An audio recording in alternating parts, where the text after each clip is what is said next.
மீண்டுமாக இந்த நற்செய்தி பகுதியில இயேசு அவர்களுடைய மனநிலை பார்த்து ஆதங்கப்பட்டு சொல்லுகிறார், அழிந்து போகும் உணவுக்காக நீங்கள் உழைக்க வேண்டாம், அழியாமல் நிலையாக இருக்கும் உணவிற்காகவே உழையுங்கள் என்று சொல்லுகிறார்.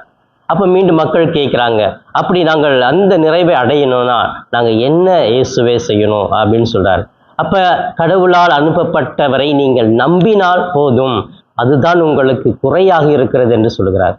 அப்ப மக்கள் நம்பி வந்தது எது அப்படின்னா அந்த உணவு கிடைக்கும் அப்படின்னு ஒரு ஏக்கத்தோடு வந்தாங்க.